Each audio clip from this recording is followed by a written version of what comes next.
എമാര് കോൺഗ്രസ് പാർട്ടിയിൽ നിന്ന് വിജയിച്ചു വന്നിട്ടുള്ള നിലവിൽ വടകര എംപിയും പാലക്കാട് എംഎൽഎയുമായിരുന്ന ഷാഫി പറമ്പിൽ പാലക്കാട് ജനതയെ പറഞ്ഞ് പറ്റിച്ച് വഞ്ചിച്ചതിന്റെ തുടർക്കഥയാണ് നിലവിലെ എംഎൽഎ പാലക്കാട് തുറന്നുകൊണ്ടിരിക്കുന്നത്. 10 വർഷങ്ങൾക്ക് മുൻപ് പാലക്കാട് മോയിൻ ഗേൾസ് സ്കൂൾ, കേരളത്തിലെ ഏറ്റവും അധികം പെൺകുട്ടികൾ പഠിക്കുന്ന സ്കൂള്, ആ സ്കൂളിലെ ഡിജിറ്റലൈസേഷന്റെ പേര് പറഞ്ഞുകൊണ്ട് ആ സ്കൂളിനകത്ത് ക്ലാസ് മുറിയിൽ നിന്ന് ലൈറ്റുകളും ഫാനുകളും വരെ അഴിച്ചെടുത്തുകൊണ്ട് പോയിട്ട് ഡിജിറ്റലൈസേഷൻ യാതൊരു തരത്തിലുള്ള നടപടികളും പൂർത്തിയാക്കിയിട്ടില്ല.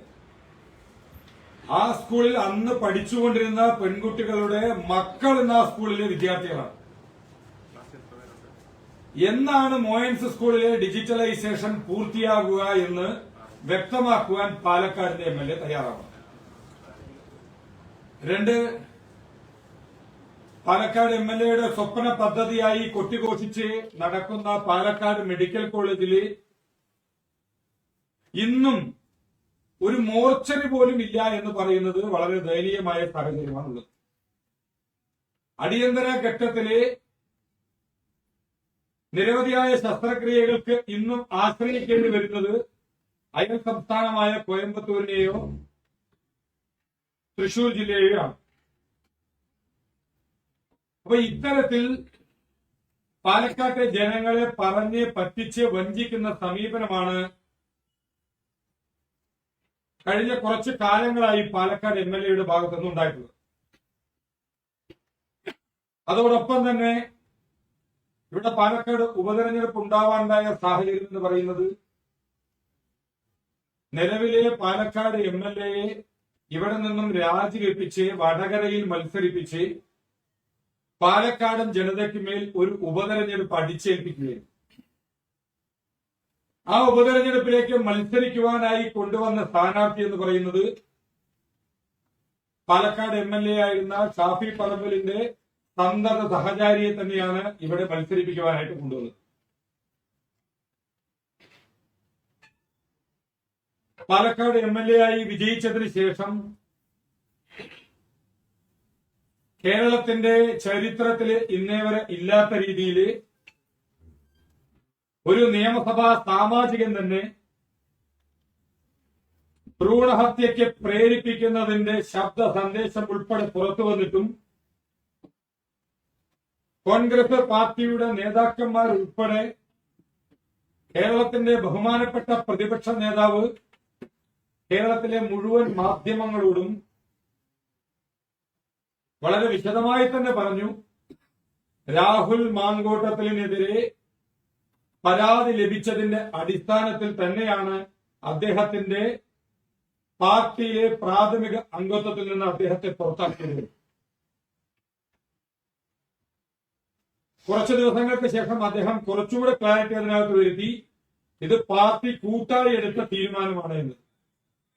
ഇത്തരത്തിൽ കേരളത്തിലെ മുഴുവൻ സ്ത്രീ സമൂഹത്തിനെയും അപമാനിക്കുന്ന തരത്തിൽ കേരളത്തിലെ പെൺകുട്ടികൾക്കും സ്ത്രീകൾക്കും ഒരു ഭീഷണിയായേക്കാവുന്ന തരത്തിൽ ഇടപെടലുണ്ടായിട്ടുള്ള പാലക്കാട് എംഎൽഎ രാഹുൽ മാങ്കൂട്ടത്തിനെതിരെ ബിജെപിയുടെ നിലപാട് എന്ന് പറയുന്നത് രാഹുൽ മാങ്കൂട്ടത്തിൽ കോൺഗ്രസ് പാർട്ടിയുടെ പ്രാഥമിക അംഗത്വത്തിൽ നിന്ന് അദ്ദേഹത്തെ പുറത്താക്കിയതുകൊണ്ട് മാത്രം അവശേഷിക്കുന്നില്ല, മറിച്ച് രാഹുൽ മാങ്കൂട്ടത്തിൽ പാലക്കാട് എംഎൽഎ സ്ഥാനം രാജിവെക്കണമെന്ന് തന്നെയാണ് ബിജെപിയുടെ നിലപാട്. അദ്ദേഹം രാജിവെക്കുന്നതുവരെ ബിജെപിയുടെ ഭാഗത്ത് നിന്ന് പ്രതിഷേധങ്ങൾ ഉണ്ടാവും. നിലവിൽ ബിജെപിയുടെ ഭാഗത്ത് നിന്ന് ഇദ്ദേഹത്തിനെതിരായ ഹൗസ് ക്യാമ്പയിനുകൾ നടക്കുന്നുണ്ട്, പ്രതിഷേധങ്ങൾ നടക്കുന്നുണ്ട്.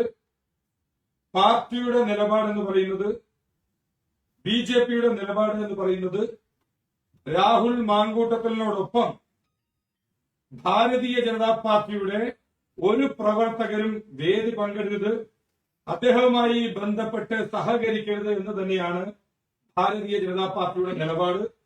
ഇത് തന്നെയാണ് പാർട്ടി കഴിഞ്ഞ 3 മാസമായി എടുത്തിട്ടുള്ളത്. അതിൽ നിന്ന് ഒരു ഇഞ്ച് പോലും പാർട്ടി പിന്നോട്ട് പോയില്ല. രാഹുൽ മാങ്കൂട്ടത്തിൽ MLA രാജിവെക്കണം. അദ്ദേഹത്തെ സംരക്ഷിക്കുന്ന നയമാണ് കോൺഗ്രസ് പാർട്ടി സ്വീകരിച്ചുകൊണ്ടിരിക്കുന്നത്. പാർട്ടിയുടെ പ്രാഥമിക അംഗത്വത്തിൽ നിന്ന് പുറത്താക്കി എന്ന് പറയുന്ന സമയത്തും കോൺഗ്രസ് പാർട്ടിയുടെ പല നേതാക്കന്മാരും അദ്ദേഹത്തിന് പ്രതിരോധം തീർക്കുന്നു, സംരക്ഷണം ഒരുക്കുന്നു, അദ്ദേഹത്തെ പരിപാടികളിൽ പങ്കെടുപ്പിക്കുന്നു. ഈ നയം എന്താണ് എന്ന് കോൺഗ്രസ് പാർട്ടി വ്യക്തമാക്കുവാനായിട്ട് തയ്യാറാണ്. ഒരേ സമയം ഇരയോടൊപ്പമാണെന്ന് പറയുന്നു, വേട്ടക്കാരനോടൊപ്പം നിൽക്കുന്നു. ഈ സമീപനമാണ് കോൺഗ്രസ് പാർട്ടി സ്വീകരിച്ചു വന്നത്. ഇത് കോൺഗ്രസിനെ കേരളത്തിലെ പൊതുസമൂഹം ചോദ്യം ചെയ്യുക തന്നെ ചെയ്യും. കേരളത്തിലെ പൊതുസമൂഹത്തോട്, പ്രത്യേകിച്ച് കേരളത്തിലെ സ്ത്രീ സമൂഹത്തോട് രാഹുൽ മാങ്കൂട്ടത്തിനെതിരായ പോസ്റ്റ് ഒരു സാമൂഹ്യ മാധ്യമ അക്കൗണ്ടിലൂടെ ഒരു പോസ്റ്റ് ഇട്ടതിന്റെ പേരിൽ കോൺഗ്രസ് പാർട്ടിയിൽ നിന്ന് തന്നെ വിജയിച്ചു വന്നിട്ടുള്ള വനിതാ പ്രതിനിധികൾക്ക് നേരെ, MLA-മാർക്ക് നേരെ ഉണ്ടായ സൈബർ ആക്രമണങ്ങൾ കേരളം മുഴുവൻ കണ്ടതാണ്. അതുകൊണ്ട് കോൺഗ്രസ് പാർട്ടിയുടെ ഇരട്ടത്താപ്പ് തുറന്നു കാട്ടപ്പെടുക തന്നെ ചെയ്യും. BJP-യുടെ നിലപാട് ഈ വിഷയത്തിൽ എന്താണ് എന്നുള്ളത് വ്യക്തമാക്കി കഴിഞ്ഞു. രാഹുലിനൊപ്പം വേദി പങ്കിട്ടു, അത് വാർത്തയാക്കുകയും ചെയ്തു. അത് BJP-യുടെ നിലപാടല്ല എന്ന് ജില്ലാ പ്രസിഡന്റ് പറയുന്നു. ഇനി നഗരസഭാ ചെയർപേഴ്സണെതിരെ നടപടി ഉണ്ടാകുമോ? ഭാരതീയ ജനതാ പാർട്ടിയുടെ നിലപാട് എന്നുള്ളത് വളരെ കൃത്യമായി തന്നെ ഞാൻ പറഞ്ഞു കഴിഞ്ഞു. രാഹുൽ മാങ്കൂട്ടത്തിനോടൊപ്പം വേദി പങ്കിടുകയോ അദ്ദേഹത്തോടൊപ്പം പരിപാടികളിൽ പങ്കെടുക്കുകയോ പൊതുപരിപാടികളിൽ പങ്കെടുക്കുകയോ ചെയ്യരുത് എന്നതാണ് ഓരോ പാർട്ടി പ്രവർത്തകനിൽ നിന്നും പാർട്ടി പ്രതീക്ഷിക്കുന്നത്. ഇന്നലെ പാലക്കാട് നഗരസഭാ ചെയർപേഴ്സൺ പാലക്കാട് MLA-യോടൊപ്പം വേദി പങ്കിട്ടിട്ടുണ്ട്. അത് അവർ ആ പരിപാടിയിൽ പങ്കെടുക്കാൻ പാടില്ലായിരുന്നു. പാർട്ടിയുടെ പ്രവർത്തകൻ എന്ന നിലയിൽ പാർട്ടി തീരുമാനത്തോടൊപ്പം നിന്നുകൊണ്ട് രാഹുൽ മാങ്കൂട്ടത്തിനോടൊപ്പം അവർ ഇന്നലെ പാലക്കാട് നടന്ന പരിപാടിയിൽ പങ്കെടുക്കാൻ പാടില്ലായിരുന്നു. അരുതാത്ത കാര്യമാണ് സംഭവിച്ചിട്ടുള്ളത്. ഈ വിഷയം സംസ്ഥാന നേതൃത്വത്തിന്റെ ശ്രദ്ധയിൽ വന്നിട്ടുണ്ട്. സംസ്ഥാന നേതൃത്വം എന്താണ് അതിനകത്ത് തീരുമാനമെടുക്കേണ്ടത് എന്നതിനെ സംബന്ധിച്ച് വരും ദിവസങ്ങളിൽ വളരെ വ്യക്തമായ രീതിയിൽ തന്നെ വിശദീകരണം നൽകും. നിരവധി പ്രവർത്തകർ കേസുകൾ ഉൾപ്പെടെ പ്രതിയാകുന്ന സാഹചര്യം ഉണ്ടായിരുന്നു. അതിന് പിന്നാലെ ഇങ്ങനെ പങ്കെടുക്കുമ്പോൾ ഇത് മനോവീര്യത്തെ തകർക്കുന്നതാണ്, BJP-യുടെ പ്രവർത്തകരുടെ മനോവീര്യത്തെ തകർക്കുന്നതാണെന്ന് തോന്നുന്നുണ്ടോ ജില്ലാ പ്രസിഡന്റ്? ഭാരതീയ ജനതാ പാർട്ടിക്ക് ഈ വിഷയത്തിൽ യാതൊരുവിധ കൺഫ്യൂഷനും ഇല്ല. പാർട്ടിയുടെ നിലപാട് എന്ന് പറയുന്നത് ഒരു പ്രവർത്തകനും പാലക്കാട് MLA-യോടൊപ്പം സഹകരിക്കരുത്, പൊതുവേദികളിൽ പങ്കെടുക്കരുത്, ഉദ്ഘാടന ചടങ്ങുകളിൽ പങ്കെടുക്കരുത്, ബഹിഷ്കരിക്കണം എന്നുള്ള രീതിയിലുള്ള നിലപാട് പാർട്ടി എടുത്തിട്ടുണ്ട്. അച്ചടക്കമുള്ള മുഴുവൻ പാർട്ടി പ്രവർത്തകരും ആ തീരുമാനത്തെ സ്വാഗതം ചെയ്തിട്ടുണ്ട്. പിന്നെ ഞാൻ ഇന്നലത്തെ വിഷയത്തിൽ പറഞ്ഞു, അതിനകത്ത് നടക്കാൻ പാടില്ലാത്തതാണ് നടന്നിട്ടുള്ളത്. അതിനെ സംബന്ധിച്ച് സംസ്ഥാന നേതൃത്വത്തിന് ഇതുമായി ബന്ധപ്പെട്ട ഈ വിഷയത്തിൽ ഇതുമായി ബന്ധപ്പെട്ടുള്ള ഇൻഫർമേഷൻ കിട്ടിയിട്ടുണ്ട്. പാർട്ടിയുടെ സ്റ്റേറ്റ് ലീഡർഷിപ്പ് വളരെ കൃത്യമായ വിശദീകരണം ജില്ലാ നേതൃത്വം ഈ വിഷയം സംസ്ഥാന അധ്യക്ഷൻ ഉൾപ്പെടെയുള്ള സംസ്ഥാന നേതൃത്വത്തിന്റെ ശ്രദ്ധയിൽപ്പെടുത്തിയിട്ടുണ്ട്. അവർ ഉടനടി തന്നെ ഇതിൽ മറുപടി തരും. പിന്നെ ഇതിനകത്ത് ചോദിക്കേണ്ടതായിട്ടുള്ള നിരവധി ചോദ്യങ്ങളുണ്ട്. കോൺഗ്രസ് പാർട്ടിയുടെ നിരവധി കൌൺസിലർമാർ, നേതാക്കന്മാർ ഉൾപ്പെടെയുള്ള ആളുകൾ രാഹുലിനോടൊപ്പം കഴിഞ്ഞ ഇത്രയും ദിവസങ്ങളിലെ എത്ര പരിപാടികളിലാണ് പങ്കെടുത്തുകൊണ്ടിരിക്കുന്നത്? കോൺഗ്രസ് പാർട്ടിയുടെ നേതൃത്വം ഈ പാലക്കാട്ടെ ജനങ്ങളെ, പോട്ടെ കേരളത്തിലെ ജനങ്ങളെ വിഡ്ഢികളാക്കുകയല്ലേ? ഈ കേരളത്തിലെ ജനങ്ങളോട് മുൻപിൽ നിന്നുകൊണ്ട് പ്രതിപക്ഷ നേതാവ് വളരെ വിശദമായി തന്നെ പറഞ്ഞു, ഞങ്ങള് കൂട്ടായി എടുത്ത തീരുമാനത്തിന്റെ അടിസ്ഥാനത്തിലാണ് അദ്ദേഹത്തെ പാർട്ടിയിൽ നിന്ന് പ്രാഥമിക അംഗത്തിൽ നിന്ന് പുറത്താക്കിയെന്ന് പറഞ്ഞു. പക്ഷെ അതേ കോൺഗ്രസ് പാർട്ടിയുടെ നിരവധി നേതാക്കന്മാരെ, കോൺഗ്രസ് പാർട്ടിയുടെ ജനപ്രതിനിധികൾ അദ്ദേഹത്തോടൊപ്പം പരിപാടിയിൽ പങ്കെടുക്കുന്നുണ്ട്. അപ്പൊ പാർട്ടി ഇവിടുത്തെ ജനങ്ങളെ വിഡ്ഢികളാക്കുകയല്ലേ ചെയ്യുന്നത്? കോൺഗ്രസ് പാർട്ടിയുടെ ഏതെങ്കിലും നേതൃത്വം വന്നുകൊണ്ട് ആ പ്രവർത്തകർ ചെയ്തത് തെറ്റാണ് എന്ന് പറയുവാനായിട്ട് ഇതുവരെയായിട്ട് തയ്യാറായിട്ടുണ്ട്. അങ്ങനെയാണെങ്കിൽ നിങ്ങൾ ഈ ചെയർപേഴ്സൺ ചെയ്തിട്ടുള്ളത് നിങ്ങളുടെ പാർട്ടി പ്രവർത്തകരോടുള്ള ഒരു നീതികൾ തന്നെ. അല്ല, ഞാൻ വളരെ വിശദമായി തന്നെ പറഞ്ഞല്ലോ, അവർ പങ്കെടുക്കാൻ പാടില്ലായിരുന്നു. ആ പരിപാടിയിൽ ചെയർപേഴ്സൺ പങ്കെടുക്കാൻ പാടില്ലായിരുന്നു. അതുമായി ബന്ധപ്പെട്ട് സംസ്ഥാന നേതൃത്വത്തിന് കൃത്യമായി ഈ വിവരത്തിന്റെ ഇൻഫർമേഷൻ കിട്ടിയിട്ടുണ്ട്. ഈ വിഷയവുമായി ബന്ധപ്പെട്ട് ജില്ലയിൽ നടപടി സ്വീകരിക്കാൻ പറ്റാത്ത സാഹചര്യമുണ്ട്. സംസ്ഥാന നേതൃത്വം തന്നെ ഇടപെടേണ്ട ഒരു സാഹചര്യം ഉണ്ടോ അതിൽ? അല്ല, ജില്ലയിൽ ഈ വിഷയം നമ്മുടെ പാർട്ടിയെ സംബന്ധിച്ചിടത്തോളം ഓരോ വിഷയങ്ങൾ വരുന്ന സമയത്ത് അത് വിവിധങ്ങളായ പ്ലാറ്റ്ഫോമുകളിൽ ചർച്ച നടക്കേണ്ട വിഷയങ്ങളുണ്ട്. ഈ പാർട്ടിക്ക് പാർട്ടിയുടേതായ സംഘടനാ സംവിധാനങ്ങളുണ്ട്. പിന്നെ ഏതെങ്കിലും ആരെങ്കിലും എവിടെയെങ്കിലും നിന്ന് പറയേണ്ട രീതിയല്ല ഭാരതീയ ജനതാ പാർട്ടിയിലുള്ളത്. ബിജെപിയുടെ ജില്ലാ നേതൃത്വം അതുപോലെ തന്നെ നഗരസഭ ഐക്യമില്ലേ? കാരണം നിങ്ങൾ ഇത്തരത്തിലൊരു നിലപാട് അറിയിച്ചിട്ടും പിന്നീട് അവർ ഈ പരിപാടിയിൽ പങ്കെടുക്കുക എന്ന് പറയുന്നത് അതൊരു ഐക്യമില്ലായ്മയുടെ സ്വഭാവം. പാർട്ടി നഗരസഭയും ഐക്യമില്ല എന്ന് നിങ്ങൾ ഏതിന്റെ അടിസ്ഥാനത്തിലാണ് പറയുന്നത്?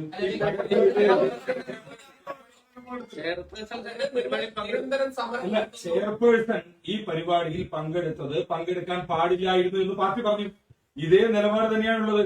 അതുമായി ബന്ധപ്പെട്ടുകൊണ്ട് അവര് ഇതിനെക്കുറിച്ച് വിശദമായ വിശദീകരണം സംസ്ഥാന നേതൃത്വത്തിന് നൽകി സംസ്ഥാന നേതൃത്വം ഉചിതമായ നടപടിയെടുക്കും. കഴിഞ്ഞ ദിവസം പ്രശാന്ത് ശിവൻ, കൃഷ്ണകുമാർ, അതുപോലെ തന്നെ PT ഉഷ പങ്കെടുത്ത പരിപാടിയുമായി ബന്ധപ്പെട്ട് തന്നെ അറിയിച്ചില്ല എന്ന് ചൂണ്ടിക്കാട്ടിക്കൊണ്ട് സംസ്ഥാന പ്രസിഡന്റിന് ചെയർപേഴ്സൺ പരാതി നൽകിയിട്ടുണ്ട്. അങ്ങനെ ഒരു വിഷയത്തിലൊക്കെയാണ് ഞങ്ങളുടെ കയ്യിലില്ല, പരാതി നൽകിയിട്ടുണ്ട്. പരാതി നൽകിയത് നിങ്ങൾക്ക് ഇവിടുന്ന് വിവരം അങ്ങനെയല്ല. ഒരു മിനിറ്റ്, ഞാൻ അതിന് കൃത്യമായിട്ട് ആൻസർ പറയാം. നിങ്ങൾ ഇത്തരത്തിൽ പരാതി നൽകി എന്ന് പറയുന്നുണ്ട്. ഈ പരാതിയുമായി ബന്ധപ്പെട്ട് പരാതിയുടെ കോപ്പി ഞാൻ കണ്ടിട്ടില്ല. 2, പാർട്ടിയുടെ ഏത് നേതൃനിരയിൽപ്പെട്ട ഒരാളും ഇത്തരത്തിലൊരു പരാതിയെ കുറിച്ച് ആരും തന്നെ കേട്ടിട്ടില്ല. അപ്പൊ നിങ്ങൾ ഇത്തരത്തിലൊരു ഇൻഫർമേഷൻ പറയുന്ന സമയത്ത് നിങ്ങൾക്ക് അങ്ങനെ പരാതിയുടെ കോപ്പി എന്തെങ്കിലും ലഭിച്ചിട്ടുണ്ടെങ്കിൽ അത് എനിക്ക് കൂടെ ഗുണകരമാവും. അതുകൊണ്ട് ഞാൻ ചോദിച്ചത് എന്താണ് എന്നുള്ളത് മനസ്സിലാക്കാൻ വേണ്ടിയിട്ട്. നഗരസഭയുടെ ഒരു പദ്ധതിയുടെ ഭാഗമായി പരിപാടി നടത്തുന്നു. നഗരസഭ ചെയർപേഴ്സണോ വൈസ് ചെയർമാനോ ഇല്ലാതെ ഒരു MP യെ കൊണ്ടുവന്ന് അവിടെ ഉദ്ഘാടനം ചെയ്യിപ്പിക്കുന്നു. ആ കൗൺസിൽ ഏത് പരിപാടിയാണ്? ഈ മിനി കൃഷ്ണകുമാറിന്റെ കോൺഗ്രസ് കൗൺസിലർമാരുടെ പരിപാടിയിൽ അവരെ ക്ഷണിക്കുന്നുണ്ട്, അവർ പങ്കെടുക്കുന്നുണ്ട്. ആര് പങ്കെടുക്കുന്നുണ്ട്? ഇന്നലെ പങ്കെടുത്തു. കോൺഗ്രസ് കൗൺസിലർമാരുടെ പരിപാടിയല്ലത്. കോൺഗ്രസ് കൗൺസിലർമാരുടെ വാർഡിൽ ഇനി ഇതിനകത്ത് മിനി കൃഷ്ണകുമാറിന്റെ വാർഡിനെ സംബന്ധിച്ചാണ് ചോദിച്ചത്. ചോദിച്ചത് മിനി കൃഷ്ണകുമാറിന്റെ രണ്ട് പരിപാടിയെ കുറിച്ച് ഞാൻ വിശദമായ ഉത്തരം പറയും. ഒന്ന്, ബഹുമാനപ്പെട്ട PT ഉഷ MP-യുടെ ഫണ്ടിൽ നിന്ന് അനുവദിച്ച ഫണ്ട് ഉപയോഗിച്ചുകൊണ്ടാണ് 18ാം വാർഡില് ഇത്തരത്തിലൊരു പ്രൊജക്ട് നടക്കുന്നത്. ആ പ്രൊജക്ടിന്റെ ഡെവലപ്മെന്റുകൾ വിലയിരുത്തുന്നതിന് വേണ്ടിയിട്ട് PT ഉഷ മാഡം തന്നെ അനുവദിച്ചിട്ടുള്ള ഫണ്ടുകളുടെ ഉദ്ഘാടന കർമ്മത്തിന് വേണ്ടി ഷൊർണൂരും കടമ്പഴിപ്പുറവും വരുന്ന സമയത്ത് ഞായറാഴ്ച വൈകുന്നേരത്തോടുകൂടി അവർ അതിന്റെ ഡെവലപ്മെന്റുകൾ പരിശോധിക്കുന്നതിന് വേണ്ടി വരുമെന്ന് പറയുന്നു. ആ വാർഡ് വികസന സമിതിയുടെ നേതൃത്വത്തിൽ നിങ്ങൾ ആ പരിപാടിയുടെ ബ്രോഷറോ പോസ്റ്ററുകളോ ഒക്കെ കണ്ടാൽ നിങ്ങൾക്ക് കാണാൻ സാധിക്കും. വാർഡ് വികസന സമിതിയുടെ നേതൃത്വത്തിൽ ഒരു പരിപാടി സംഘടിപ്പിക്കുന്നു. അങ്ങനെ നഗരസഭയുടെ പരിപാടിയാണ് സംഘടിപ്പിച്ചതെങ്കിൽ ഒരു നഗരസഭയുമായി യാതൊരുവിധ ബന്ധവുമില്ലാത്ത പാർട്ടിയുടെ ഏരിയ പ്രസിഡന്റ് ആയിരിക്കും ആ വേദിയിൽ സ്വാഗതം പറയുക. ആ പരിപാടി കണ്ടാൽ തന്നെ നിങ്ങൾക്ക് മനസ്സിലാക്കാൻ സാധിക്കും. ആ പരിപാടിയുടെ സ്വാഗതം പറഞ്ഞത് അവിടുത്തെ പാർട്ടിയുടെ ഭാരതീയ ജനതാ പാർട്ടിയുടെ ഏരിയ അധ്യക്ഷനാണ്. ആ പരിപാടിയിൽ പാർട്ടിയുടെ നേതാക്കന്മാരാണ് വേദിയിൽ ഉണ്ടായിരുന്നത്. അങ്ങനെയാണെങ്കിൽ അതൊരു പാർട്ടി പരിപാടിയിൽ അവർ പങ്കെടുത്തതിൽ എവിടെയാണ് ഉചിതമില്ലായ്മയുള്ളത് എന്ന് വ്യക്തമാക്കാൻ വേണ്ടിയാണ്. 2, അടുത്ത പരിപാടി 19ാം വാർഡ് അല്ലെ, സുൽത്താൻപേട്ട 19ാം വാർഡിലെ അംഗൻവാടി ഉദ്ഘാടനവുമായി ബന്ധപ്പെട്ട് അവിടുത്തെ വാർഡ് കൗൺസിലർ ആരൊക്കെയാണോ നഗരസഭയിൽ അറിയിക്കേണ്ടത് അവരെ മുഴുവൻ അറിയിച്ചിട്ടുണ്ട് എന്നതാണ് ഞാൻ മനസ്സിലാക്കുന്നത്. ഞാനൊന്ന് പൂർത്തിയാക്കി. അതോടൊപ്പം ആ പരിപാടിയിൽ നഗരസഭ ഉദ്യോഗസ്ഥന്മാർ, അംഗൻവാടിയുമായി ബന്ധപ്പെട്ട ഉദ്യോഗസ്ഥന്മാർ ഉൾപ്പെടെ ആ പരിപാടിയിൽ പങ്കെടുത്തിട്ടുണ്ട്. പിന്നെ പരിപാടിയുടെ ഉദ്ഘാടനം നിർവഹിച്ചത് ബഹുമാനപ്പെട്ട MP തന്നെയാണ്. അതിൽ തെറ്റില്ല എന്നതാണ് പ്രോട്ടോകോൾ പ്രകാരം ഞാൻ മനസ്സിലാക്കുന്നത്. ഇനി ഇതുമായി ബന്ധപ്പെട്ട് കൂടുതൽ വിവരങ്ങൾ നൽകേണ്ടത് ആ നഗരസഭാ കൗൺസിലർ തന്നെയാണ്. അതിനകത്ത് അവർ അറിയിക്കേണ്ട ആളുകളെ മുഴുവൻ പരിപാടി അറിയിച്ചിട്ടുണ്ട്. പിന്നെ 1.5 മാസം മുൻപ് അതേ വാർഡിൽ ഒരു കിണറിന്റെ ഉദ്ഘാടനം നടന്നിരുന്നു.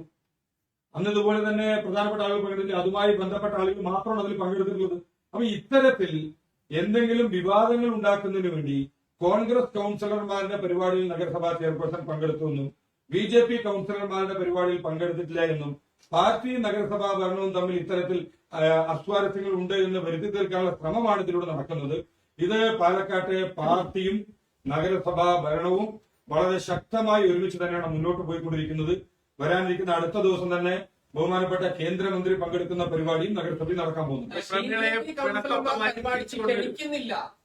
BJP കൗൺസിലർമാർ ക്ഷണിക്കുന്നില്ല, കോൺഗ്രസ് കൗൺസിലർമാർ ക്ഷണിക്കുന്നതുകൊണ്ട് ചെയർപേഴ്സൺ അങ്ങോട്ട് പോകുന്നു. എന്ന് നിങ്ങളോട് ചെയർപേഴ്സൺ പറഞ്ഞിട്ടുണ്ട്. അല്ല, അല്ലല്ല, ഒരു മിനിറ്റ്. ഈ പാലക്കാട് ഒരു ഫോട്ടോ ഉണ്ടോ ആ നോട്ടീസുകളിലോ ഈ പാർട്ടി വികസന സമിതി നടത്തുന്ന പരിപാടിയാണ്. പാർട്ടി പരിപാടികളിൽ നിങ്ങൾ ഭാരതീയ ജനതാ പാർട്ടിയുടെ പരിപാടികളെല്ലാം പാലക്കാട് കണ്ടിട്ടുണ്ടാവുമെന്ന് വിചാരിക്കുന്നു. നിങ്ങൾ പാർട്ടി പരിപാടികളിൽ എവിടെയാണ് പാർട്ടിയുടെ ബൂത്ത് പ്രസിഡന്റ്, പഞ്ചായത്ത് പ്രസിഡന്റ്, മണ്ഡലം പ്രസിഡന്റ് അങ്ങനെയുള്ള ആളുകളുടെ പരിപാടികളിൽ ഫോട്ടോ തന്നെയല്ല കണ്ടിട്ടുള്ളത് നിങ്ങൾ? അംഗൻവാടി ഉദ്ഘാടനത്തിലോ? അംഗൻവാടി ഉദ്ഘാടനത്തിന്റെ എന്താണ് വേണ്ടത്?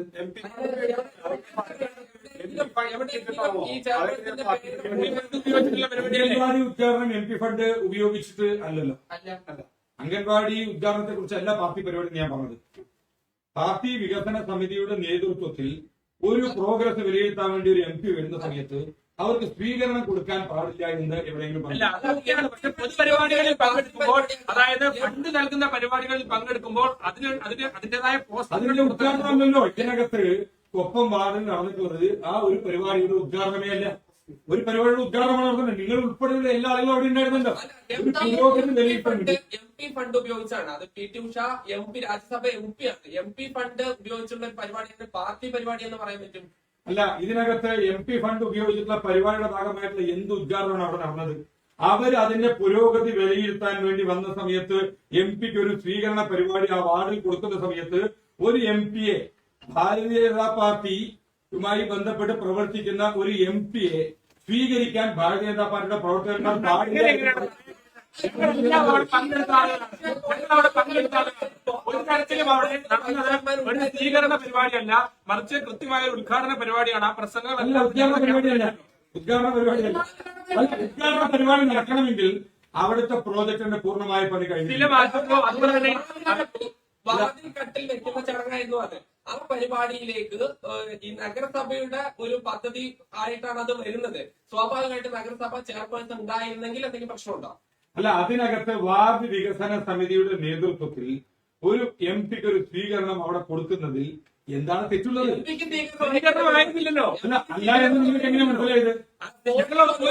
ഞങ്ങൾ അവിടെ അവിടെയുള്ള ഫ്ലക്സ് ബോർഡുകളിൽ എന്താ ഉണ്ടായിരുന്നത്? പരിപാടിയുടെ ഉദ്ഘാടനം ഉണ്ടായിരുന്നത് ആ ലാബിന്റേതായിരുന്നു. ലാബിന്റെ എന്തായിരുന്നു? നിങ്ങളുടെ കയ്യിലുള്ള ഒന്ന് കാണിച്ച് അതിന്റെ ഉദ്ഘാടനം എന്ന് വേണ്ടി വെച്ചതിന്റെ പോസ്റ്റർ ഒന്ന് കാണിച്ച്, വീഡിയോയുടെ കയ്യിൽ ലാബിന്റെ ഉദ്ഘാടനം എന്ന് പറഞ്ഞ് വെച്ചതിന്റെ ഉണ്ടെങ്കിൽ ഒന്ന് കാണിക്കും. ഞാൻ കണ്ടിട്ടില്ല, അതുകൊണ്ടാണ് ചോദിക്കുന്നത്. പക്ഷെ അപ്പോഴും അവിടെ സുൽത്താൻപേട്ടിലെ ഉദ്ഘാടന പരിപാടിയിലേക്ക് ക്ഷണിക്കാത്തത് അവിടെ ക്ഷണിച്ചിട്ടില്ല എന്ന് നിങ്ങൾക്ക് എങ്ങനെയാണ് മനസ്സിലായത്? നമ്മൾ രണ്ടു കൂട്ടരോട് ചോദിച്ചിരുന്നു. രണ്ടു കൂട്ടം എന്ന് പറഞ്ഞാൽ ആരോടെ ചോദിച്ചിരുന്നു? സംഘാടകരായിട്ടുള്ള BJP നേതാക്കളോട് ചോദിച്ചു. സംഘാടകർ BJP നേതാവല്ല, ആ പരിപാടിയുടെ വാർഡ് കൗൺസിലറാണ്. വാർഡ് കൗൺസിലർ എന്താ നിങ്ങളോട് പറഞ്ഞത്? മുനിസിപ്പാലിറ്റിയുടെ എഞ്ചിനീയറിംഗ് വിഭാഗത്തിൽ അറിയിച്ചിരുന്നു എന്ന് മാത്രം അവർ പറഞ്ഞത്. അപ്പൊ നമ്മൾ ചോദിക്കുന്നത് ഇതുമായി ബന്ധപ്പെട്ട് അറിയിക്കുന്നത് അതുമായി ബന്ധപ്പെട്ട് നിർവഹിക്കുന്നതാണ്. അഭിനന്ദനങ്ങൾ. ഓക്കെ, അംഗനവാടിയുടെ ആ പരിപാടിയുടെ ഉദ്ഘാടനം അവിടെ നടന്നിട്ടില്ല. ഒന്ന്. രണ്ട്, കട്ടിള വെപ്പിന് വേണ്ടിയിട്ട് PT ഉഷ MP ആ പരിപാടിയുടെ പ്രോഗ്രസ് വിലയിരുത്താൻ വേണ്ടി വരുന്നു. അവിടെ വാർഡ് വികസന സമിതിയുടെ നേതൃത്വത്തിൽ അവർക്കൊരു സ്വീകരണം കൊടുക്കുന്നു. ആ പരിപാടിയിൽ യാതൊരു തെറ്റില്ല. പിന്നെ രണ്ട്, അതിലല്ല പറഞ്ഞത്, പറഞ്ഞോളൂ. അതിൽ ഈ കട്ടിള വയ്ക്കൽ, കെട്ടിട നിർമ്മാണത്തിന്റെ കട്ടിള വയ്ക്കൽ ചടങ്ങാണ് നടക്കുന്നതെന്നാ പറയുന്നത്. അതിൽ എവിടെ സ്വീകരണം എന്ന് പറയുന്നു? അല്ല, അവിടെ ആ പരിപാടിക്കകത്ത് മുഴുവൻ ഫ്ലക്സ് വരുന്നത് അത് നിങ്ങൾ കണ്ടില്ലേ? അവിടെ വാർഡില് PT ഉഷ MP വരുന്ന സമയത്ത് അതുമായി ബന്ധപ്പെട്ട് അവർക്ക് സ്വീകരണം കൊടുക്കുന്ന അവിടെ മുഴുവൻ ബോർഡ് ഉണ്ടായിരുന്നല്ലോ. നിങ്ങൾ ഇതുമായി ബന്ധപ്പെട്ട് കഴിഞ്ഞ 4 ദിവസമായി പാർട്ടിയോട് ചോദിച്ചിരുന്നു, നഗരസഭാ കൌൺസിലറോട് ചോദിച്ചിരുന്നു, ചെയർപേഴ്സണോട് ചോദിച്ചിരുന്നു. വളരെ വിശദമായി തന്നെ ഇതുമായി ബന്ധപ്പെട്ട് നഗരസഭയുടെയും പാർട്ടിയുടെയും ആളുകൾ മറുപടി പറഞ്ഞു കഴിഞ്ഞാണ്. പിന്നെ ഈ വിഷയത്തിൽ ഒരു കാര്യം, അതായത് വാക്ക് പാലിച്ചുകൊണ്ട് മുന്നോട്ട് വികസനം വാഗ്ദാനമല്ല, വാക്ക് പാലിച്ചുകൊണ്ട് മുന്നോട്ട് വികസനം വാഗ്ദാനമല്ല, യാഥാർത്ഥ്യമാണ് എന്ന് തെളിയിച്ചുകൊണ്ട് അംഗനവാടി ഉദ്ഘാടനം എന്നാണ് കൊടുത്തിരിക്കുന്നത്. ശ്രീമതി PT ഉഷ, ഇത് എങ്ങനെയാണ് നിങ്ങളുടെ ഇത് സ്വീകരണമാകുന്നത്? എങ്ങനെയാണ് അംഗൻവാടി ഉദ്ഘാടനം? രണ്ട് പരിപാടി തമ്മിൽ കൊളാബറേഷൻ. 19-ാം വാർഡിലെ പരിപാടി 18-ാം വാർഡിലെ പരിപാടി തമ്മിൽ രണ്ട് പരിപാടി. അത് മറ്റേതുണ്ട്. ഇതാ ഈ മിനി കൃഷ്ണകുമാറിന്റെ വാർഡിൽ നടന്നതിൽ അതിൽ കൃത്യമായി പറയുന്നു, പാലക്കാട് നഗരസഭ 18-ാം വാർഡ് കൊപ്പം നിവാസികളുടെ ഒരു അഭിലാഷം പൂവണിയുകയാണ്.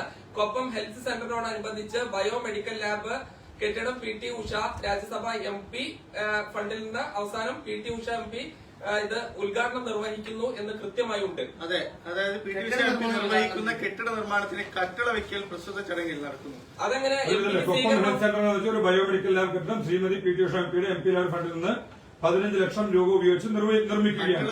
വയ്ക്കൽ കർമ്മമാണത്. ഒരു മിനിറ്റ്, ബഹുമാനരെ, പാലക്കാട് നഗരസഭ 18-ാം വാർഡ് കൊപ്പം നിവാസികളുടെ ഒരു അഭിലാഷം പൂവണിയുകയാണ്.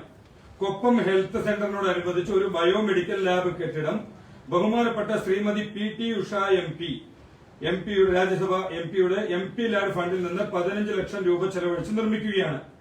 പാലക്കാട് നഗരസഭയിൽ ഹെൽത്ത് സെന്ററിനോടനുബന്ധിച്ച് വരുന്ന ആദ്യത്തെ ബയോമെഡിക്കൽ ലാബാണ് ഇത് പൂർത്തീകരിക്കപ്പെടുന്നതിലൂടെ ജനങ്ങൾക്ക് ലഭിക്കുന്നത്. 22/10/2025 ബുധനാഴ്ച ബഹുമാനപ്പെട്ട PTUC MP നിർവഹിക്കുന്ന കെട്ടിട നിർമ്മാണത്തിന്റെ കട്ടള വെക്കാൻ പ്രസ്തുത ചടങ്ങിൽ താങ്കളുടെ മഹനീയ സാന്നിധ്യം ഉണ്ടാവണമെന്ന് അഭ്യർത്ഥിക്കുന്നു. ഒരു മിനിറ്റ്, ഇതിനകത്ത് ആ പ്രൊജക്ടിന്റെ ഉദ്ഘാടനം നടക്കാൻ പോവുകയാണെന്ന് ഇതിനകത്ത് പറഞ്ഞിട്ടില്ല. ഒരു മിനിറ്റ് ഞാനൊന്ന് പൂർത്തിയാക്കട്ടെ.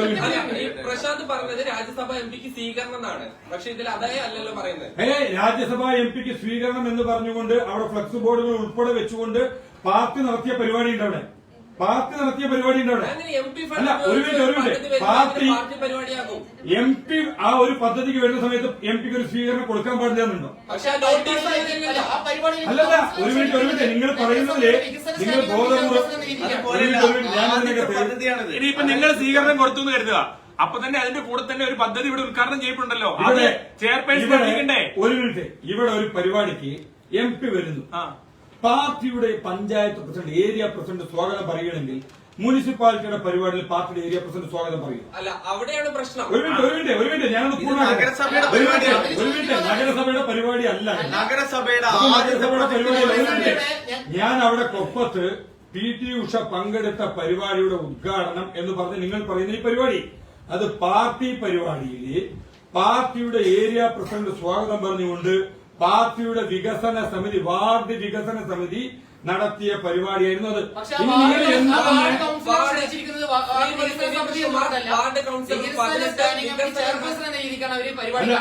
വാർഡ് വികസന സമിതിയില് വാർഡ് കൌൺസിലർ ഉണ്ടാവില്ലേ? വാർഡ് വികസന സമിതിയിൽ വാർഡ് കൌൺസിലർ അംഗമായിരിക്കും. ഇതിനകത്ത് ഞാനത് അങ്ങനെയാണെങ്കിൽ PTUC എന്ന് പറയുന്ന ഒരു MPക്ക് എങ്ങനെയാണ് ഒരു BJPയുടെ പരിപാടി വന്നിട്ട് ഒരു പദ്ധതി ഉദ്ഘാടനം ചെയ്യാൻ പറ്റുന്നത്? പൊതുപരിപാടി ഇല്ലേ, അതെങ്ങനെയാണ് പറ്റുക? ആ പരിപാടിയിൽ നിന്നുകൊണ്ട് അവർ ഉദ്ഘാടനം ചെയ്യണമെന്ന് പറഞ്ഞു. അതിനകത്ത് എന്താ പറഞ്ഞത്? ആ പ്രൊജക്ട് ഉദ്ഘാടനം കഴിഞ്ഞിട്ടില്ല. പിന്നെ ആ പ്രൊജക്ട് ഉദ്ഘാടനം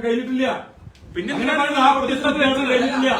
പാർട്ടി കൊടുത്ത സ്വീകരണ പരിപാടി, പാർട്ടിയുടെ ഉദ്ഘാടനത്തിന് ശിലാഫലകം പാർട്ടിയുടെ പരിപാടിയിൽ അത് വെക്കാൻ പാടില്ലെന്നുണ്ടോ? അങ്ങനെയൊന്നുമില്ല. ഇതിനകത്ത് ഒരു MP അവിടെ വരുന്ന സമയത്ത് MPക്കുള്ള സ്വീകരണം വാർഡ് വികസന സമിതി നൽകി. അതിൽ വളരെ ക്ലിയർ ആണ്. ഇതിനകത്ത് ഈ പാർട്ടിയുടെ സ്റ്റാൻഡ് ഞാൻ ഇപ്പോഴും പറയുന്നുണ്ട്. അന്നത്തെ ദിവസം അന്ന് നിങ്ങൾ ഉൾപ്പെടെയുള്ള ആളുകൾ അവിടെ ചോദിച്ച സമയത്ത് വളരെ ക്ലിയർ ആയിട്ട് പറയണം, പാർട്ടി പരിപാടിയാണത്. പാർട്ടി പരിപാടിയിൽ MP വന്നു, അവർക്കൊരു സ്വീകരണം കൊടുത്തത് എന്നോട് ചോദിച്ചാൽ ശരി. അപ്പൊ എന്നോട് ചോദിച്ചാൽ ഞാൻ പറഞ്ഞു. സംസ്ഥാന അംഗനവാടിയുമായി ബന്ധപ്പെട്ട് പാലക്കാട് നഗരസഭയുടെ 19-ാം വാർഡ് കൌൺസിലർ ആരെയൊക്കെയാണ് ഈ പരിപാടി അറിയിക്കേണ്ടത് അവരെ മുഴുവൻ പരിപാടി അറിയിച്ചിട്ടുണ്ട്. അവരെ ആരെയൊക്കെയാണോ ആ പരിപാടി അറിയിക്കേണ്ടതായിട്ടുള്ളത് അവരെ മുഴുവൻ അറിയിച്ചിട്ടുണ്ട്. ആ പരിപാടി വാർഡിൽ അങ്കണവാടി ഉദ്ഘാടനം നടക്കുന്ന സമയത്ത് ആരെയൊക്കെയാണോ അറിയിക്കേണ്ടത് അവരെ മുഴുവൻ അറിയിച്ചിട്ടുണ്ട്. വാർഡ് കൌൺസിലർ മറുപടി പറയണം. ഒരു മിനിറ്റ്, വാർഡ് കൌൺസിലർ മറുപടി വേണം. വാർഡ് കൌൺസിലറോട് ഞാൻ ചോദിച്ചിരുന്നു. ഞാൻ ചോദിച്ച സമയത്ത് എനിക്ക് ലഭിച്ച മറുപടി അവരാരെയൊക്കെ അറിയിക്കേണ്ടതുണ്ട് അവരെ മുഴുവൻ അറിയിച്ചിട്ടുണ്ടെന്ന്. അല്ല, ഒരു മിനിറ്റ് ഞാൻ ഇതിനകത്ത് പാർട്ടി പ്രസിഡന്റ് എന്ന രീതിയിൽ ഞാൻ അവരോട് ചോദിക്കണം. നിങ്ങൾ പറഞ്ഞ പോലെയുള്ള കാര്യങ്ങൾ എന്നോട് ചോദിച്ചു, ഞാൻ അന്വേഷിച്ചു. അതിനകത്ത് ആരെയൊക്കെയാണ് അറിയിക്കേണ്ടത് അവരെ മുഴുവൻ അറിയിച്ചിട്ടുണ്ടെന്ന് പറഞ്ഞാൽ ഒരാളെയും വിട്ടുപോയിട്ടില്ല എന്നാണ് അതിനർത്ഥം. ആരെയാണ് അറിയിക്കേണ്ടത് അവരെ മുഴുവൻ അറിയിച്ചിട്ടുണ്ടവര്. ഇതിനകത്ത് നിങ്ങൾ ഒരു സ്പെസിഫൈഡ് അജണ്ടയുമായി ബന്ധപ്പെട്ട് ചോദ്യം ചോദിക്കുന്ന സമയത്ത് ചെയർപേഴ്സൺ അറിയിക്കേണ്ട ആളാണോ അല്ലയോ, അതാണ് സംശയം. ഇതിനകത്ത് പ്രോട്ടോകോൾ പ്രകാരം നിങ്ങൾ അന്വേഷിച്ചോളൂ. ഒരു പരിപാടിയുടെ അംഗൻവാടി ഉദ്ഘാടനത്തിലെ പ്രോട്ടോകോൾ പ്രകാരം ആരെയൊക്കെ അറിയിക്കണം എന്നുള്ളത് നിങ്ങൾ അന്വേഷിച്ചോളൂ. ആ പ്രോട്ടോകോൾ പ്രകാരം അറിയിക്കേണ്ടവർ മുഴുവൻ അവർ പക്ഷെ അറിയിച്ചിട്ടുണ്ട്. നോട്ടീസിൽ പേരില്ല. അല്ല, ഇതിനകത്ത് ബാക്കിയുള്ള കാര്യങ്ങൾ കൂടുതൽ ക്ലാരിഫിക്കേഷൻ എനിക്ക് അതിനകത്ത് നൽകേണ്ടതില്ല. കാരണം ഞാൻ പറഞ്ഞതിലെല്ലാം ഉണ്ട്. പ്രോട്ടോകോൾ പ്രകാരം അവർ ആരെയൊക്കെ അറിയിക്കണമെന്നുണ്ടോ അവരെ മുഴുവൻ അറിയിച്ചിട്ടുണ്ട്. പിന്നെ പാർട്ടി പരിപാടിയാണ് കൊപ്പത്ത് നടന്നതെങ്കിൽ അവിടെ ജില്ലാ പ്രസിഡന്റോ സംസ്ഥാന വൈസ് പ്രസിഡന്റോ ഒക്കെ ഉണ്ടായിരുന്നു. ഒരു പി ടി ഉഷയ്ക്ക് ആ ഇതിൽ 2 വാക്ക് സംസാരിക്കേണ്ടതായിരുന്നില്ലേ? അതിപ്പോ നിർബന്ധമില്ല അങ്ങനെ സംസാരിക്കണം എന്നുള്ളത്. വാർഡ് വികസന സമിതി നടത്തുന്ന പരിപാടിയിൽ ജില്ലാ പ്രസിഡന്റ് സംസാരിക്കണം എന്താ നിർബന്ധമുള്ളൂ? ജില്ലാ പ്രസിഡന്റ് പങ്കെടുക്കുന്ന നിരവധി പരിപാടികളുണ്ട് സംസാരിക്കാതിരിക്കുന്നത്. ഇപ്പൊ ഞാനിവിടെ ജില്ലാ പ്രസിഡന്റ് സംസാരിക്കുന്നുണ്ട് പത്രസമ്മേളനത്തിൽ. മേഖല ജില്ലാ പ്രസിഡന്റിനെ 4 ജില്ലകൾ നോക്കുന്ന ആളെ തൊട്ടേരിക്കുന്നുണ്ട്. അയാൾ സംസാരിച്ചില്ല എന്നുള്ളത് കൊണ്ട് അത് അവതരിക്കുമോ? അങ്ങനെയൊന്നുമില്ല. ഓരോ പരിപാടിയിൽ ആരൊക്കെ സംസാരിക്കണം എന്നുള്ളത് ആ പ്രോഗ്രാം ചാർട്ട് ചെയ്യുന്ന ആളുകളുടെ ഉത്തരവാദിത്വമാണ്. അവരത് ചാർട്ട് ചെയ്തിട്ടുണ്ട്. അതിനനുസരിച്ചിട്ട് ആളുകളോട് സംസാരിച്ചിട്ടുണ്ട്. ഒരു ചോദ്യം ചോദിച്ചോട്ടെ. അതായത് രാഹുൽ മാങ്കൂട്ടത്തിൽ MLA പൊതുപരിപാടികളിൽ പങ്കെടുക്കാൻ, പാലക്കാട് മണ്ഡലത്തിലെ പൊതുപരിപാടികളിൽ പങ്കെടുക്കാൻ BJP അനുവദിക്കില്ല എന്നാണ് പറഞ്ഞത്. അതിനുശേഷം ഒരുപാട് പരിപാടികളിൽ MLA പങ്കെടുക്കുന്നുണ്ടായിരുന്നു. പക്ഷേ ഇപ്പോൾ പല പൊതുപരിപാടികളിലും വന്നിട്ടും BJPയുടെ പ്രതിഷേധങ്ങളുണ്ട്. അന്ന് ത്യാഗിയിൽ മാത്രമാണ് ഒരു പ്രതിഷേധം കണ്ടത്. ഇപ്പൊ എന്താണ് പാർട്ടിയുടെ നിലപാട്? ഭാരതീയ ജനതാ പാർട്ടി വിഷയത്തിൽ പറഞ്ഞിട്ടുള്ളത് പരിപാടിയിൽ പങ്കെടുക്കുവാൻ അനുവദിക്കില്ല എന്നതായിരുന്നില്ല. ഭാരതീയ ജനതാ പാർട്ടിയുടെ ഭാഗത്തു നിന്ന് പ്രതിഷേധങ്ങൾ ഉണ്ടാവും. പാലക്കാട് MLA എന്ന തരത്തിൽ അദ്ദേഹം പങ്കെടുക്കുന്ന പൊതുപരിപാടികളൊക്കെ പങ്കെടുക്കുന്ന സമയത്ത് പ്രതിഷേധങ്ങൾ ഉണ്ടാവും എന്ന് പറഞ്ഞിരുന്നു. MLAക്കെതിരായ പ്രതിഷേധങ്ങൾ ഇപ്പോഴും അവസാനിച്ചില്ല. ഞാൻ തുടക്കത്തിൽ പറഞ്ഞു ഒരു വീഡിയോ ഞാൻ പൂർത്തിയാക്കാം. അതില് സമരം, തെരുവിൽ നടന്ന് സമരം ചെയ്യുക എന്നത് മാത്രമല്ല പ്രതിഷേധത്തിന്റെ ഭാഗമെന്ന് പറഞ്ഞുകൊണ്ട് ഞങ്ങളുടെ മറ്റൊരു രീതിയിലുള്ള പ്രതിഷേധം ഇന്ന് പാലക്കാട് നിയോജക മണ്ഡലത്തിനകത്ത് പൂർണ്ണമായും നടന്നുകൊണ്ടിരിക്കുന്നത്. ഇതിലെ പല മാധ്യമങ്ങളും അതിന്റെ തുടക്കത്തിൽ അത് കവർ ചെയ്തിരുന്നു. MLAക്കെതിരായ ഒരു ലഘുലേഖ ഞങ്ങള് ഹൌസ് ക്യാമ്പയിന്റെ ഭാഗമായി ഈ വിഷയത്തിൽ കോൺഗ്രസിന്റെ സ്റ്റാൻഡും MLAയുടെ സ്റ്റാൻഡും കേരളത്തിലെ സ്ത്രീ സമൂഹത്തോട് കോൺഗ്രസ് പാർട്ടിയും പാലക്കാട് MLAയും മറുപടി പറയേണ്ട ചോദ്യങ്ങളെ കുറിച്ച് ചോദിച്ചുകൊണ്ടുള്ള ലഘുലേഖയുമായി ഞങ്ങൾ വീട് വീടാന്തരം കയറി സമ്പർക്കം നടന്നുകൊണ്ടിരിക്കുന്നുണ്ട്. അതും പ്രതിഷേധത്തിന്റെ ഭാഗം തന്നെയാണ്. അത്തരത്തിലുള്ള പ്രതിഷേധങ്ങൾ പാലക്കാട് നടന്നുകൊണ്ടിരിക്കുന്നത്. അപ്പൊ ഇനിയിപ്പോ അങ്ങനെ ഒരു നേരിട്ടൊരു പ്രത്യക്ഷ സമര അല്ല, പരിപാടി പ്രത്യക്ഷത്തിൽ തന്നെയാണ് നമ്മൾ വീട് കയറുന്നത്. അല്ല, ഇതല്ല MLA പങ്കെടുക്കുന്ന ഒരു പരിപാടിയിലോട്ട് ഒരു പ്രത്യക്ഷ സമരത്തിന്റെ അല്ല, നമ്മള് ഈ സമരങ്ങൾ എന്ന് പറയുന്നത് പല രീതിയിലുള്ള സമരങ്ങളുണ്ട്. നമ്മൾ കരിങ്കൊടി കാണിച്ചുകൊണ്ടുള്ള പ്രതിഷേധങ്ങളുണ്ട്, റോഡ് ഉപരോധിച്ചുകൊണ്ടുള്ള പ്രതിഷേധങ്ങളുണ്ട്, സമരങ്ങൾ ബാരിക്കേഡ് ചാടിക്കടന്നുകൊണ്ടുള്ള പ്രതിഷേധങ്ങളുണ്ട്, വ്യത്യസ്തമായ സമര പരിപാടികളുണ്ട്. അതിൽ നമ്മളിപ്പോ സ്വീകരിച്ചുകൊണ്ടിരിക്കുന്ന പാർട്ടി ഇപ്പൊ സ്വീകരിച്ചുകൊണ്ടിരിക്കുന്ന സമര പരിപാടി എന്ന് പറയുന്നത് വീടുകൾ കയറി ഇറങ്ങിക്കൊണ്ട് രാഹുലിനും കോൺഗ്രസും ഈ വിഷയത്തിൽ എടുത്തിട്ടുള്ള ഇരട്ടത്താപ്പ് തുറന്നു കാണിച്ചുകൊണ്ടുള്ള ചോദ്യങ്ങളുമായി വീട് കയറിക്കൊണ്ടുള്ള പ്രതിഷേധമാണ് ഇപ്പോൾ നിലവിൽ നടന്നുകൊണ്ടിരിക്കുന്നത്. ഇനി അടുത്ത ദിവസങ്ങളിൽ പ്രതിഷേധത്തിന്റെ ശൈലി ചിലപ്പോൾ മാറുമായിരിക്കാം, ചിലപ്പോൾ ഇതേ ശൈലി കണ്ടിന്യൂ ചെയ്യായിരിക്കാം. അത് ഓരോ ഘട്ടങ്ങളും മുന്നോട്ട് പോകുന്ന സമയത്ത് വ്യത്യസ്തമായ പ്രതിഷേധങ്ങൾ നമ്മൾ മുന്നോട്ട് കൊണ്ടുപോകും. അങ്ങനെയാണെങ്കിൽ സ്വാഭാവികമായിട്ട് ഇനി പ്രമീള ശശിധരനെതിരെ എടുക്കുന്ന നടപടിയുമായി ബന്ധപ്പെട്ട ചോദ്യങ്ങൾ നിങ്ങൾക്ക് എതിരെ ഉണ്ടാവില്ല ഇനി ഹൌസ് ക്യാമ്പയിനൊക്കെ പോകുമ്പോൾ. കാരണം രാഹുൽ വിളിച്ചുകൊണ്ട് ആ പരിപാടിയിൽ പങ്കെടുത്തുള്ള ഒരു വ്യക്തിയല്ലേ. പാർട്ടി ഇതിനകത്ത് വളരെ ക്ലിയർ ആയിട്ട് തന്നെ പറഞ്ഞു. അവർ ഈ വിഷയത്തിൽ ഈ ഇന്നലെ നടന്ന ഉദ്ഘാടന ചടങ്ങിൽ പങ്കെടുക്കാൻ പാടില്ലായിരുന്നു. പാർട്ടി പ്രവർത്തകർ എന്നുള്ള രീതിയിൽ അവർ പങ്കെടുക്കാൻ പാടില്ലായിരുന്നു. ആ വിഷയം സംസ്ഥാന നേതൃത്വത്തിന്റെ ശ്രദ്ധയിൽ വന്നിട്ടുണ്ട്. ഈ സംസ്ഥാന നേതൃത്വം തുടർന്നുള്ള കാര്യങ്ങളെ സംബന്ധിച്ച് ഉചിതമായ മറുപടി സംസ്ഥാന നേതൃത്വം നൽകും. മുതിർന്ന നേതാവും കൌൺസിലറുമായ N. ശിവരാജൻ പറഞ്ഞത് ഈ MLA എന്ന് പറയുമ്പോൾ അത് ഒരു പൊതു സംവിധാനമാണെന്നും MLA ആസ്തി വികസന ഫണ്ടിൽ നിന്ന് ഓരോ കൌൺസിലർമാർക്കും ഫണ്ട് ലഭിക്കാറുണ്ട്. അപ്പൊ വികസനത്തിന്റെ ഭാഗമായി അങ്ങനെ ഫണ്ട് വാങ്ങുന്നതിൽ തെറ്റില്ല എന്നാണ് പറയുന്നത്. അതിൽ BJPയുടെ അഭിപ്രായം എന്താ? ഇതിനകത്ത് MLAയുടെ ഫണ്ട് വാങ്ങുന്നില്ലേ എന്നതല്ല വിഷയം. ഞങ്ങൾ തുടക്കത്തിൽ പറഞ്ഞു, രാഹുൽ മാങ്കൂട്ടത്തിനെതിരായ പ്രതിഷേധം എന്ന് പറയുന്നത് രാഷ്ട്രീയത്തിന് അതീതമായി കേരളത്തിലെ സ്ത്രീ ജനങ്ങളുടെ കൺസേണിനെ മുൻനിർത്തിക്കൊണ്ട് കേരളത്തിലെ സ്ത്രീ സമൂഹത്തിന് കോൺഗ്രസ് നൽകുന്ന എന്താണ് മറുപടി എന്നുള്ള ചോദ്യവുമായിട്ടാണ് ഞങ്ങൾ പോകുന്നത്. രാഹുൽ മാങ്കൂട്ടത്തിനെതിരായ പ്രതിഷേധങ്ങളും BJPയുടെ നിലപാടും രാഷ്ട്രീയത്തിന് അതീതമാണ്. രാഷ്ട്രീയമായിട്ടല്ല ഈ വിഷയം കൈകാര്യം ചെയ്യുന്നത്, മറിച്ച് കേരളത്തിലെ സ്ത്രീ സമൂഹത്തിന്റെ ആശങ്കയാണ്. ആ സ്ത്രീ സമൂഹത്തിന്റെ ആശങ്ക എന്നുള്ള നിലയ്ക്ക് രാഹുൽ മാങ്കൂട്ടത്തിനോട് ഒരു രീതിയിലും കോംപ്രമൈസ് ചെയ്യുവാൻ ഭാരതീയ ജനതാ പാർട്ടി തയ്യാറല്ല. ഇനി ഇതുമായി ബന്ധപ്പെട്ട് ആരെങ്കിലും എവിടെന്ന് എന്തെങ്കിലുമൊക്കെ പറയണമെങ്കിൽ അതൊന്നും പാർട്ടി നിലപാടല്ല. പാർട്ടിയുടെ തീരുമാനം വളരെ സ്പെസിഫിക് ആണ്. രാഹുൽ മാങ്കൂട്ടത്തിനെതിരെ ശക്തമായ പ്രതിഷേധങ്ങൾ ഉണ്ടാകും. അദ്ദേഹം രാജിവെക്കണം. കോൺഗ്രസ് പാർട്ടി കേരളത്തിലെ സ്ത്രീ സമൂഹത്തിനോട് മറുപടി പറയുവാൻ തയ്യാറാവണം. ഒരേ സമയത്ത് രാഹുലിനെ പുറത്താക്കി എന്ന് പറയുന്നുണ്ട്. രാഹുലിന് സംരക്ഷണം ഒരുക്കുന്നത് പാലക്കാട്ടെ കോൺഗ്രസ് നേതാക്കന്മാരാണ്. ഇതിന് മറുപടി പറയുവാൻ കോൺഗ്രസ് നേതൃത്വം തയ്യാറാണ്. ഇതാണ് ഭാരതീയ ജനതാ പാർട്ടിയുടെ സ്റ്റാൻഡ്. പ്രമീള ശശിധരൻ പാർട്ടിയെ പ്രതിസന്ധിയിലാക്കിയോ? പ്രത്യേകിച്ച് തെരഞ്ഞെടുപ്പ് അടുത്തിരിക്കെ എങ്ങനെയായിരിക്കും ബിജെപി ഇതിനെ കവർ ചെയ്യുന്നത്? ഇതിനകത്ത് ഞാൻ തുടക്കത്തിൽ പറഞ്ഞു, ഇതിനകത്ത് ഈ വിഷയത്തില് അവർ ഈ പരിപാടിയിൽ പങ്കെടുക്കാൻ പാടില്ലായിരുന്നു. പിന്നെ ഒരാൾ ഒരു പരിപാടിയിൽ പങ്കെടുത്തു, അതുകൊണ്ട് ഭാരതീയ ജനതാ പാർട്ടി പ്രതിസന്ധിയിലാവുന്നൊന്നുമില്ല. പാർട്ടിയുടെ നിലപാടിൽ പാർട്ടി ഉറച്ചു നിൽക്കുന്നുണ്ട്. 3 മാസം മുൻപ് എന്താണോ നിലപാടെടുത്ത് അത് തന്നെയാണ് പാർട്ടിയുടെ നിലപാട്. ജില്ലാധ്യക്ഷൻ എന്നുള്ള നിലയിൽ എന്തെങ്കിലും നടപടിക്ക് ആവശ്യപ്പെടും.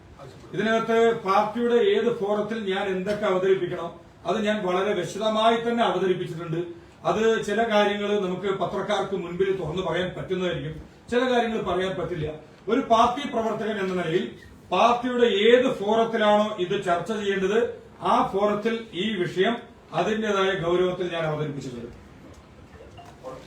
ഓക്കെ, തദ്ദേശ തെരഞ്ഞെടുപ്പിന്റെ ഒരുക്കങ്ങൾ തുടങ്ങിയോ പാർട്ടി? പാർട്ടി തദ്ദേശ തെരഞ്ഞെടുപ്പിന്റെ ഒരുക്കങ്ങൾ 3 മാസമായിട്ട് നടന്നുകൊണ്ടിരിക്കുന്നുണ്ട്. വളരെ ശക്തമായ രീതിയിൽ തന്നെ ഭാരതീയ ജനതാ പാർട്ടിയുടെ നേതൃത്വത്തിലുള്ള ഭരണ സംവിധാനത്തിന്റെ തുടർച്ചയുണ്ടാവും. ഓക്കെ, അതിനിടയായിട്ട് പഴയ പോയി